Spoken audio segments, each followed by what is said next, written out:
Alors, on y va. Alors, Bezrat Hashem, c'est le dernier cours de Zohar Chok d'Israël. On a terminé toutes les parachiotes.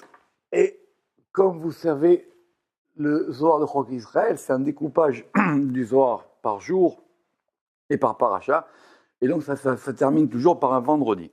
Et donc, c'est le dernier vendredi de toutes les parachiotes de l'année. Et c'est le vendredi de Vezot à Beracha. Et donc, dans le découpage du Chok d'Israël, il y a un découpage très savant qui a été fait par le Chida. Dans le vendredi, il a mis des textes qui ont en rapport avec Shabbat. C'est des textes un peu plus courts que d'habitude, et donc toujours c'est un rapport avec Shabbat. Et comme c'est pas du tout selon l'ordre. Donc Vezot à Beracha, vu qu'il n'y a pas de Zohar sur Vezot à Beracha, le Zohar il s'arrête à Zinou. Vezot à Beracha, là-bas il a mis des textes sur Sukkot. Que c'est normalement la fin de Devarim, c'est la fin de Sukkot, puis qu'après on va enchaîner sur Bereshit avec Simchat Torah. Mais le texte du Zohar qu'il a choisi sur le dernier Shabbat de l'année, c'est un texte qui va parler du rapport qui est entre Shabbat et les fêtes. Alors c'est très court, mais c'est très complexe. Parce qu'effectivement, il y a toute une histoire de tout ce que le Zohar a dit sur le Shabbat. Alors, bon, le Shabbat, c'est un jour en soi, ça c'est clair, c'est un jour particulier, c'est un jour qui a une kedusha particulière, etc., etc. Ça, on a compris. Ça s'est expliqué en long, en large. Il y a des zohars extraordinaires dans lesquels on peut couder sur le point du Shabbat, etc. Maintenant, l'un des éléments importants pour le Zohar, le jour du Shabbat, c'est les prières du Shabbat, parce qu'elles sont différentes des prières de la semaine, indépendamment de tout ce qui se passe dans les mondes du Shabbat. Et il y a aussi cette fameuse notion des repas du Shabbat. D'accord ? Les repas du Shabbat, pour le Zohar, c'est quelque chose de le plus important que tout. Parce que chaque repas du Shabbat, évidemment, il est lié à l'une des trois prières du Shabbat, et que le repas du vendredi soir, après la prière du vendredi soir, le repas du Shabbat midi, et le repas du Shabbat après-midi. Rappelez-vous que les seuls textes qu'on a du Harizal sont des chants pour les trois repas du Shabbat. Azamer Bishvachin, Asader li Seudata et Bnei Chala d'Ersefin. Alors, on y va doucement. Be'ayoma tlet Seudatan, Ba'ayan, Bnei Malka les Zamna ou les Sadra Patouré. Donc, en ce jour du Shabbat, les Bnei Malka, les enfants du roi, vous savez qu'il y a plusieurs degrés, soit on est fils, soit on est élève du roi, enfin, soit on est Eved Ameler, soit on est l'Avadim, soit on est les enfants du roi. Le jour du Shabbat, on atteint ce degré qu'on est vraiment les enfants ou les fils du roi, parce qu'on a un lien de proximité avec le roi. Ils doivent, alors, Ba'in, Klat Sudata Ba'in Bene Malka les Amna, ils doivent inviter, ça veut dire mettre en place, faire venir les trois repas. Pourquoi ? Parce que les trois repas, ils considèrent vraiment à trois invités qu'on a pendant Shabbat. D'accord ? On a dit que le Shabbat, en gros, alors c'est assez compliqué, mais on va dire le repas du vendredi soir, c'est le repas de la reine du Shabbat, le repas du Shabbat matin, c'est le repas de Harichanpin, le repas de Keter, et le repas de Shabbat après-midi, c'est le repas de Zeranpin ou le repas de Tiferet. Donc, il y a donc ces trois repas qui ont marqué les trois moments de ce Shabbat, où les sadras patourés et arranger les tables, puisqu'à chaque fois, il faut qu'il y ait une nouvelle table, et il faut redresser la table pour chacun de ces repas.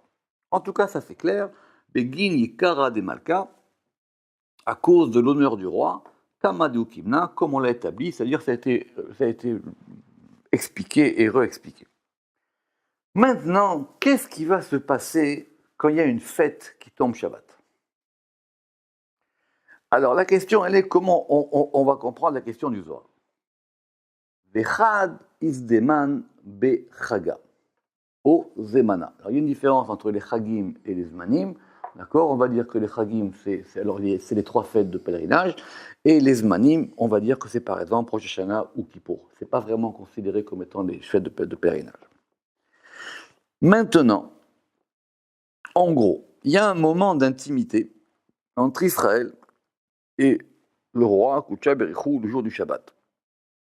Maintenant, dans ce moment-là, on a un invité en plus. Qui est cet invité ? C'est une fête. Autrement dit, ce n'est pas un conflit, mais on va être sur deux modes.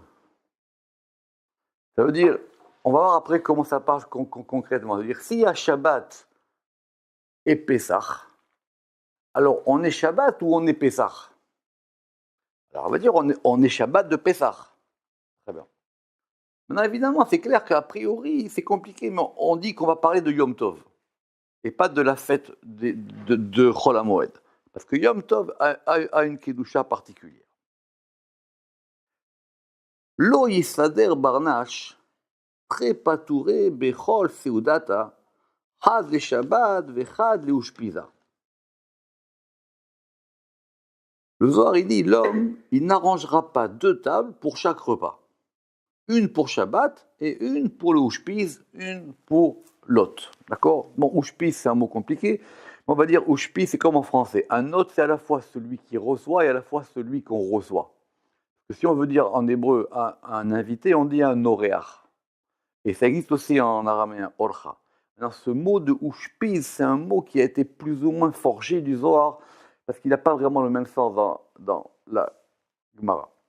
Maintenant, le Zohar, il dit ce qu'on aurait dû faire. C'est comme ça qu'il faut comprendre. Ce qu'on aurait dû faire, on aurait dû mettre deux tables.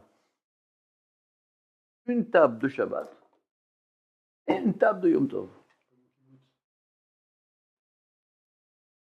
Maintenant, il dit qu'il ne faut pas le faire. Maintenant, pourquoi est-ce que le Zohar, il pense qu'on aurait dû le faire? Ça viendrait à l'idée de qui de dire je vais faire deux tables. Il dit je fais un seul repas. Je fais un repas de Shabbat et un repas de Yom Tov. D'accord? Non, comme ce sont deux degrés différents, donc il y a Shabbat lui-même, qu'on va appeler le roi, et il y a un invité. Parce qu'évidemment, la Kedusha de Shabbat, elle est supérieure, la sainteté de Shabbat, elle est supérieure à la sainteté de la fête. Ou plutôt, dans la fête, c'est un degré inférieur. D'accord? C'est important de comprendre cette différence qu'il y a d'abord dans la Lacha et après dans le Zohar entre la Kedusha de Shabbat et la Kedusha de Yom Tov. Et même dans la Lacha, il y a des choses, on est plus... on a moins d'interdits et on a même moins d'obligations le jour de Yom Tov que le jour de Shabbat. Alors il dit, mais ça, hein, il ne faut pas le faire. Mais comprenez bien pourquoi est-ce qu'on aurait pensé qu'il faut le faire. Parce que ce sont deux degrés différents. Et comme ces deux degrés différents, ils vont générer chacun un degré particulier, donc ils mériteraient chacun d'avoir leur table. Alors il dit, pourquoi est-ce qu'il ne faut pas faire ça? Begin dirtiv, parce qu'il est écrit al shulchan melech tamid ou ochel. Sur la table du roi, constamment, il mange. Ça veut dire quoi? Ça veut dire que l'invité, il ne peut pas générer sa table. Il peut simplement être invité à la table du roi. Donc c'est la table du roi, et à cette table du roi, on a un invité. Donc c'est Shabbat qui invite la fête. C'est Shabbat qui est l'invité de la fête. Oui ou non? Non, si Shabbat invite. D'accord? Pourquoi? Sipuka ou befatura de malka. Lea ou shpiza de atiale. Alors, le sipuka, c'est le fait d'être mesapek, ça veut dire le fait d'être satisfait, d'être suffisant. Le sipuk en hébreu, c'est le fait aussi de distribuer, ça veut dire de pourvoir, voilà. Le sipuk en hébreu, les sapek, c'est le fait de pourvoir. Alors, le sipuka, ou befatura de malka, il est pour la table du roi, les ou ushpiza de atiale, pour cet hôte qui vient. Ça veut dire que la Kedusha principale, elle est dans Shabbat. Et c'est de ce degré de Shabbat que va se nourrir celui qui vient. Autrement dit, si vous avez Shabbat et une fête, Shabbat, c'est lui le pourvoyeur principal. D'accord? C'est compliqué parce qu'on aurait pu dire, tu sais quoi, hein, Pas grave, alors c'est pas fête. Que Shabbat, il englobe tout. On va voir plus tard. Shabbat, il englobe tout. Maintenant, j'ai pas de fête. Pas grave, tu comprends, c'est-à-dire que Shabbat est plus important. Donc du coup, c'est Shabbat Pessah, ou c'est Shabbat Sukkot, ou c'est Shabbat, on verra Shavuot, ou c'est Shabbat Rosh Hashanah. Bon, et après, ça peut pas être Shabbat Kippour, même si c'est Shabbat Kippour, ça fait autre chose. Donc on va dire que ce degré de Pessah qui va rentrer dans Shabbat, il reçoit toujours sa part de Shabbat lui-même. D'accord. Ve'alda, ba'e barnash le sadoure paturash lema le malka. Et pour cela, l'homme, il doit arranger une table complète pour le roi. Ve'u yahiv mine leushpiza. Et il donne de celle-ci, de cette table, leushpiza, pour l'invité, pour l'hôte. D'accord? Alors c'est intéressant, parce que dans la tfila, on n'a pas fait pareil.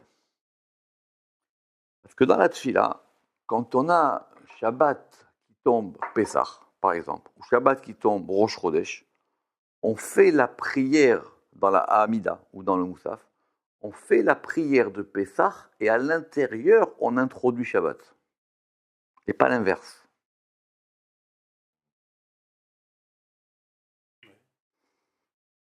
Pourquoi c'est pas l'inverse? Je me suis toujours posé la question. Normalement, pourquoi on ne fait pas Moussaf de Shabbat normal et dedans on aurait rajouté Yalé Veyavo?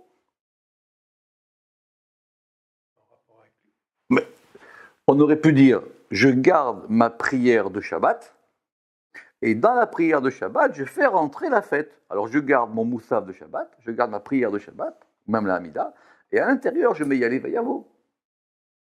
D'accord? Pourquoi quand c'est la fête, c'est la prière de la fête? Et à l'intérieur, si vous vous rappelez à des moments, on va rajouter Beyom HaShabbat Hazeh. D'accord? Alors, parce que c'est un autre ordre, d'après la Tfila. C'est pour ça que le Zohar ici, il ne parle pas de ça. Parce que d'après la Tfila, c'est un autre ordre. C'est-à-dire que c'est dans l'ordre de la prière, c'est la fête qui domine. Parce que c'est un moment dans le temps qui... C'est un moment dans le temps qui vient à un moment s'affirmer. C'est un grand problème dans la halakha, cette histoire. Par exemple, c'est le problème de Tadir Vesheno Tadir. D'accord? Il y a un principe simple, que les gens pensent que c'est un principe simple, qui est que une chose courante et une chose qui est exceptionnelle, c'est la chose courante qui l'emporte. Tadir Vesheno Tadir, Tadir Kodem. D'accord? Très bien. Par exemple, je ne sais pas moi, par exemple, tu dois allumer la Hanoukia. Alors d'abord, tu fais Arvit et après tu allumes la Hanoukia.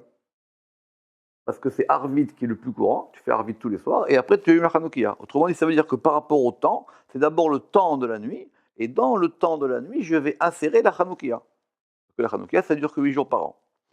Dans la tfila, c'est comme ça aussi. Qu'ici, on fait dans la tfila, c'est l'inverse. Dans la tfila, on va dire ici que c'est la fête qui l'emporte et Shabbat qui est à l'intérieur. Mais le Zohar, il dit que non, pour les repas, c'est pas du tout ça. Mais maintenant, écoutez la question. Ma Rabbi Lazar, Seudata tita de Shabbat, kadi beushpiza, shafkinle, ola shafkinle. Alors, on va avoir un problème maintenant sur le troisième repas. Alors ce problème, il est en deux temps. Il est dans ce Zohar, il est dans un autre Zohar. Il dit très bien, vendredi soir, c'est Shabbat qui l'emporte. Très bien. D'ailleurs même, dans le Birkat Hamazon, je ferai un Birkat Hamazon normal, et je rajouterai et Shabbat et la fête. Le samedi midi, idem. Mais maintenant, mon troisième repas, parce que le troisième repas, c'est lui le repas de Shabbat, parce que c'est un repas particulier. C'est le repas qu'on fait uniquement ce jour-là. Et d'après le Zohar, c'est un repas très important. D'accord? Ce troisième repas ici, il va nous poser deux questions. Une question simple, ici celle de Rabbi Lazar, qui dit ce troisième repas de Shabbat. Kad ira beushpiza shafkinle ou la shafkinle. Est-ce que ce troisième repas de Shabbat, lorsque maintenant il y a un autre, est-ce qu'on l'abandonne ou est-ce qu'on l'abandonne pas? Ok. Il a Shafkin Shtakarush Pisa de Chayam et Petora de Malka. Alors, d'abord, il faut qu'on comprenne pourquoi il a posé cette question. Alors, on va voir maintenant comment est-ce qu'il argumente. Si on ne l'abandonne pas, Ishtakar Pisa de Chayam et Petora de Malka, il se trouve que l'hôte est repoussé de la table du roi. Pourquoi? Alors, le Mikdash Melech, il dit que ça part d'un seul cas. Ça parle du cas de Rosh Hashanah qui tombe 2 jours, Shabbat, dimanche. Pourquoi? Parce que le Zohar, il a dit ici que c'était que Lot, il était pendant le jour du Shabbat. Très bien. Maintenant, pourquoi j'ai un problème sur le 3e repas? Parce que ce 3e repas, il va se retrouver à côté du premier repas du samedi soir qui sera un repas de fête. D'accord? Très bien. Alors, ce qui voudrait dire quoi concrètement? Que si je fais ce 3e repas, alors le repas qui viendra tout de suite après, il ne sera pas vraiment un vrai repas de fête. Pour moi, c'est-à-dire que je sors de table, j'ai fait la Seudah Shishit, je fais Arvit, et maintenant je vais enchaîner sur un autre repas. Alors vous allez tous me dire, oui, mais la Malka. D'accord? La Malka, c'est notre histoire. Parce qu'ici, on veut que ce repas de fête, il soit un vrai repas de fête, et qu'on accueille la fête. Or là, il serait comme un prolongement du Shabbat. Très bien. Mais si maintenant la fête, elle dure qu'1 jour, par exemple, comme en Israël, ou par exemple, on va dire que Rosh Hashanah, si c'est possible, il termine samedi soir. Alors, je n'ai pas de problème avec mon 3e repas. D'accord? Et si maintenant la fête, elle commence le samedi soir,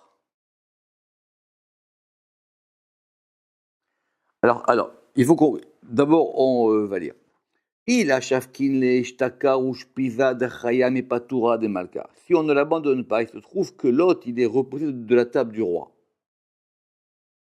D'accord? Parce qu'on va dire que lui, finalement, comme si je te dis, toi, c'est le roi qui l'emporte, et quand va venir ton temps, ben finalement, on te donnera la part qui reste. Et si maintenant on abandonne ce 3e repas, alors il va se trouver que la table du roi qui dépend des 3 repas de Shabbat, elle va être défectueuse. D'accord? Quand on ne comprend pas un territoire, la meilleure manière de faire, c'est de le lire, c'est de le lire et de le relire. Le Ramak, il a compris que l'invité, il est déjà là pendant le Shabbat. Donc ça ne peut être que le cas d'une fête qui dure 2 jours. Donc ça ne peut être que le cas de Rosh Hashanah. D'accord, alors je reprends. Si maintenant, ce 3e repas, je dis voilà, tu sais quoi, ce soir c'est Rosh Hashanah, et donc Rosh Hashanah va arriver, donc il faut que je sois en appétit pour bien accueillir Rosh Hashanah, donc du coup je vais annuler la Seudah Shlichit, je vais annuler la Seudah Shlichit de Shabbat. Alors, c'est ça qu'il dit. Si on ne l'abandonne pas, il a Shafkine, Shtaka, Rouge Pisa, Dechayam et Patoura de Malka, il se trouve que l'hôte, il est repoussé de la table du roi, c'est-à-dire qu'on l'a rejeté. Mais si on l'abandonne, il se trouve que maintenant, on a un défaut dans la table du roi. D'accord? On a un défaut dans la table du roi. La question qui n'est pas posée ici, qui sera posée dans le Zohar ailleurs, ça va être le cas, ça va être le cas de Pessah. Le cas de Pessah, il est particulier parce que là, on a une impossibilité technique de faire la Seudah Shlichit. C'est-à-dire, c'est le cas où le Seder a lieu le samedi soir. Parce que si le Seder a lieu le samedi soir, alors on ne peut pas techniquement, parce qu'on n'a pas le droit de manger ni de pain depuis le matin, depuis la 6e heure du matin, et on n'a pas le droit de manger de la matzah avant le soir. Et donc on ne peut pas non plus faire on peut pas faire ce repas. Donc ce repas, il est manquant. Rabbi Shimon, il dit que là-bas, dans ce cas-là unique, il lisait Maaseh Merkava. Ça veut dire qu'il lisait le passage de Ézéchiel qui parle du chariot céleste, et que c'était ce seul passage qui avait la possibilité, quelque part, de combler cette défaillance, ou dire plutôt que ce repas-là, il a disparu. Mais en tout cas, ça ne plaît pas au Zohar que ce repas il disparaisse. Parce que ce repas, il est très important. Amar les Rabbi Shimon Avoy. Alors, qui c'est qui a posé cette question ici? C'est Rabbi Elazar. Rabbi Elazar, c'est le fils de Rabbi Shimon. D'accord? Rabbi Shimon, son père, lui a répondu. Il lui dit, ça ressemble à un roi, les Malka, des Yarebe Ushpiza. Ça ressemble à un roi auquel se présente un autre. D'accord? Des Ira, ça veut dire que c'est que occasionnellement, il y a quelqu'un qui vient chez lui. Venatil mechala mikame. Et il prend la nourriture de devant lui. Vesalka leushpiza. Et il l'enlève à l'autre. C'est-à-dire, il y a un roi, il y a quelqu'un qui va aller chez moi, et je lui prends le plat et je lui enlève le plat. D'accord? Mais je lui dis, il va manger à côté. Autrement dit, c'est compliqué. Autrement dit, ça veut dire que quelque part, il prend de cette nourriture de la Séouda Shlichit et il la translate. Il la translate au repas du samedi soir. Concrètement, par exemple, quand tu vas voir qu'il y a Shabbat et qu'après il y a Yom Tov, tu vois bien que là, on ne fait pas la même Havdalah que d'habitude. C'est pas pareil. C'est-à-dire que le monde, il repart pas dans la même manière. Et d'ailleurs même, dans ce cas-là, la bracha des Bessamim, elle va disparaître. Parce qu'on la fera ni le samedi soir, ni le dimanche soir. Parce que quelque part, ce degré de Shabbat que tu as reçu, il va se délayer dans le jour qui vient après, qui est le jour du dimanche, qui sera un jour de Yom Tov. Il se délaye. Il faut bien à un moment donné faire quelque chose. D'accord? Toute l'histoire de ces Bessamim pour un Neshama Yetira, c'est très compliqué, on a déjà vu. En fin de compte, les Bessamim, ils sont là pour pouvoir attacher les choses. C'est pour ça qu'il y a des Bessamim du vendredi soir et des Bessamim du samedi soir. D'accord? C'est pour ça que dans l'histoire, vous vous rappelez que dans l'histoire de Rabbi Shimon, quand il est sorti de la grotte, et il a vu un type qui avait des Bessamim. Il lui a dit, pourquoi tu as des Bessamim? Il dit c'est un pour Shamor et un pour Zachor. Donc c'était quand? Donc c'était vendredi soir. C'était pas samedi soir. D'accord? C'est de là que le chesed d'Abraham, qui était le grand-père du Chesed, il apprend qu'il faut faire les Bessamim le vendredi soir. C'est d'ailleurs le minhag en Israël, dans les synagogues. Pourquoi? Parce que les Bessamim, ils sont là pour attacher les degrés de l'âme entre elles. C'est-à-dire, le vendredi soir, comme le Shabbat va rentrer, tu vas recevoir une âme supplémentaire, et donc il faut que cette âme-là, elle s'attache avec les autres. Donc les Bessamim, ils vont permettre d'attacher ça. Et quand samedi soir, tu vas perdre cette Neshama de Shabbat, il faut maintenant réattacher les parties entre elles. C'est à ça que servent les Bessamim. Là, il va jusqu'à dire qu'il faut que ce soit les mêmes Bessamim. Les mêmes le vendredi soir et le samedi soir. Parce que ceux qui t'ont permis de faire, ils vont te permettre de refaire. D'accord? Donc je reviens. Donc maintenant, on a un problème, si tu veux, de passage dans le temps par rapport à des éléments qui vont venir. Autrement dit, c'est simple, on va reprendre. Il y a un ordre qui s'appelle l'ordre de la semaine. Dans cet ordre de la semaine, ça se passe en 7 jours. Cet ordre de la semaine, il est calqué sur Maaseh Bereshit. Il ne bouge pas. C'est-à-dire que chaque semaine, le Shabbat, le monde revient ou se rappelle ou se remet en connexion avec le fait qu'il était créé en 7 jours et que le 7e jour, Dieu s'est reposé. Très bien. Maintenant, tu as un deuxième roue du temps qui va rentrer. Et cette roue du temps, elle est liée au calendrier des 12 mois, qui n'est pas le même. Parce que ce calendrier des 12 mois, lui, il va dépendre et de la lune et du soleil. Et dans ce calendrier des 12 mois, vont avoir lieu des fêtes. D'accord? Maintenant, ici, le Zohar, il veut comprendre comment ça se passe quand ces deux calendriers, ils vont pas... C'est pas qu'ils sont en collision, mais en tout cas, ils vont arriver sur le même axe, ou sur un axe un peu décalé. Alors, comment ça va se passer? Alors, il dit, normalement, c'est l'ordre de Maaseh Bereshit qui l'emporte. C'est l'ordre de la création du monde qui l'emporte. Maintenant, ce qui t'arrive maintenant, c'est pour ça qu'il appelle ça un invité. A priori, tu sais quoi? On dira comme ça. On dira que Pessah, c'est lié à Abraham. On dira que Shavuot, c'est lié à Yaakov. Et que Sukkot, non, à Yaakov et Yitzhak, c'est Sukkot. D'accord? Et Yitzhak, c'est Sukkot.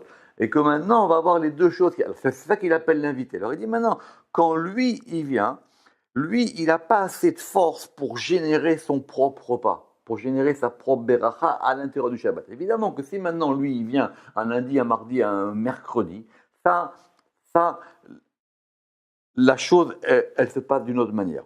Maintenant, je reviens à ma question. Alors, il dit, si maintenant, tu fais comme ça, alors, il dit, de toutes les manières, la beracha partie principale des choses, elle vient de Maaseh Bereshit. C'est que si un homme, il se connecte au principe de la création du monde, c'est beaucoup plus fort que s'il se connecte au principe du temps ou des événements bibliques ou historiques ou autre chose. Tu comprends? C'est pas le même degré. C'est pas le même degré. Alors, qu'est-ce qu'il lui répond? Ishtakar, afal gav de malka lo achalime, mimechla de malka kachil, ou malka yahiv le mechal. Il se trouve que bien que le roi n'ait pas mangé avec lui, il a mangé de la nourriture du roi et le roi lui donne à manger. En général, on comprend ce soir-là qu'en fin de compte, il va prendre de ce repas de la Seuda Shlichit et il va le donner pour être le repas de Yom Tov du samedi soir. C'est comme si il a mangé de la nourriture du roi, mais le roi n'est pas avec lui. Bekolda, beginde, ouche, pisé de Malka, et tout cela à cause de cette hôte du roi. Mistama, que d'après Rabbi Shimon ici, dans ce cas-là, on pourrait annuler la Seuda Shlichit et considérer que le repas du samedi soir, il devient en fin de compte une Seuda Shlichit du repas du roi qu'on donne à l'autre. Il lui fait kavod. C'est-à-dire que dans ce cas-là, cet ordre du Zman, il est prédominant visuellement, mais il reçoit une beracha souterraine de Maaseh Bereshit. Oui ou non? Ça veut dire quoi? Ça veut dire que toute la force, elle vient de Maaseh Bereshit, ça c'est sûr. Maintenant, si tu as une fête qui arrive là, cette fête-là, c'est elle qui maintenant va se présenter. C'est elle, parce que comme elle est exceptionnelle, alors elle a ce caractère exceptionnel, elle vient devant toi. Et comme elle vient devant toi, maintenant, elle, elle, a- elle reçoit sa beracha de la semaine qui est derrière, ou du Shabbat qui est derrière. Et c'est ce qui fait comme ça. Ou bébé Rav Hamnuna Saba lo chaché le ushpiza beshatada. Alors, il y a quelque chose dans le Zohar, il y a un personnage extraordinaire qui s'appelle Rav Hamnuna Saba. D'accord? Ce personnage, Rav Hamnuna Saba, on en a parlé plusieurs fois. D'ailleurs, en fin de compte, il y en a deux. Il y a deux Rav Hamnuna Saba dans le Zohar, parce que des fois, il dit Rav Hamnuna Saba le premier et Rav Hamnuna Saba le deuxième. On ne sait pas s'il est vivant ou s'il est mort du temps du Zohar. On ne sait pas, mais en tout cas, on en parle. Et on cite ses enseignements et on cite ce qu'il fait. Et c'est le seul dans le Zohar qui relève sur Rabbi Shimon.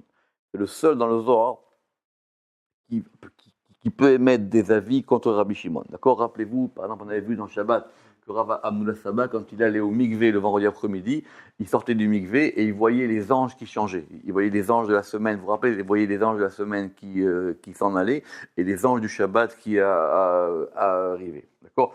Donc chaque fois que dans le Zohar, on ramène ce Rav Hamnuna Saba, c'est à la fois pour nous ramener en général une action ou un exemple, mais en même temps pour nous montrer un degré plus haut.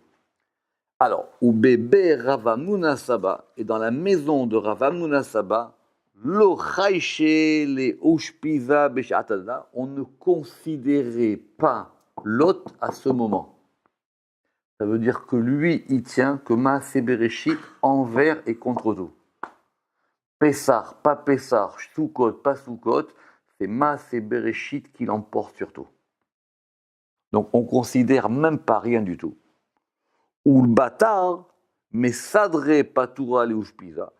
Et une fois et après, c'est-à-dire une fois que Shabbat est terminé, maintenant, on va lui mettre la table de la fête. Et t'as faim, t'as faim, t'as pas faim, c'est autre chose.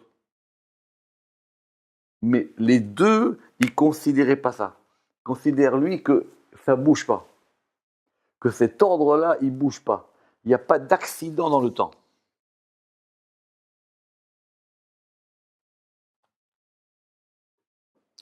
Il dit, ou Beber Amnuna Saba plié à Rabbi Shimon. Il dit donc, dans la maison de Rav Amnuna, on n'était pas d'accord avec Rabbi Shimon. El Kavod Yom Tov. Et donc, il ne considérait même pas l'honneur de Yom Tov. Et donc, il dressait la table pour la Seudah Shlishit. מפני כבוד יום טוב, היו חוזרים בליל יום טוב, מוצאי שבת, ומסדרים פעם שנית. Et donc, qu'est-ce qu'il faisait après que Shabbat est terminé? Maintenant, Shabbat est terminé. Ah, c'est quoi maintenant? C'est dimanche? Oui, c'est Yom Tov. Alors là, maintenant, on va mettre la table pour Yom Tov. דחיקה לאו מלתסגה שהיו מבטלים כבוד ושפיזה שאינם טבעים לאכול אחר כך בזרלה, וזו שאמר, ולבת המסלב. Et donc, du coup, on considère même pas le fait que j'aurais même pas faim pour manger mon repas de Yom Tov. Il dit ça l'intéresse pas. D'accord? Alors il dit, alors il dit, parce que, et alors il dit, mais c'est quand même pas sympa. Ça veut dire que t'invites pas quelqu'un et tu lui dis, tu sais quoi, j'ai déjà super mangé, j'ai pas faim. Tu comprends ce que je veux dire? Tu invites quelqu'un à manger, tu dis bon écoute, je t'invite à manger, mais j'ai pas faim, donc je mange pas avec toi. Tu comprends? Il dit ça se fait pas. Comme si le fait d'avoir faim, c'était le fait d'être en appétit par rapport à ce jour-là. Alors la fin du Zohar, elle est un peu particulière. Alors parce que be'ayoma milula asir, adaud dirtiv mimso chafsecha vedaver davar utnat chafsecha aktiv. Alors, ce qui est écrit, c'est pas compliqué à comprendre. Il dit, et en ce jour, vous savez qu'en ce jour, le jour du Shabbat, il est interdit d'avoir des paroles de Chol. D'accord? Vous vous rappelez que c'était le cas que Rabbi Shimon, il a fait une remontrance dans la Gemara à sa mère. Sa mère, elle parlait un peu trop de Chol Shabbat, alors il a dit à sa mère, maman, tais-toi.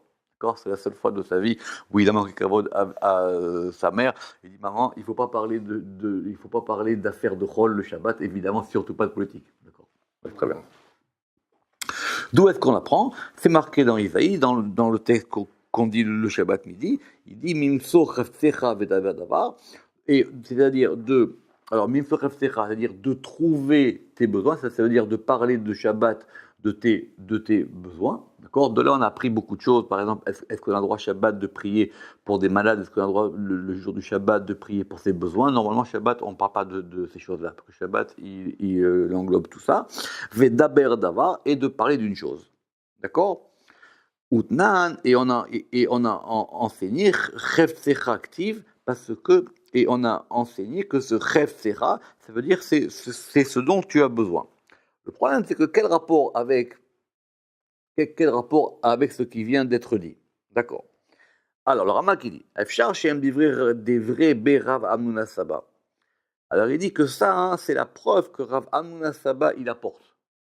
Le jour du Shabbat, je n'ai pas le droit ni de penser, ni de parler d'autre chose que de Shabbat lui-même.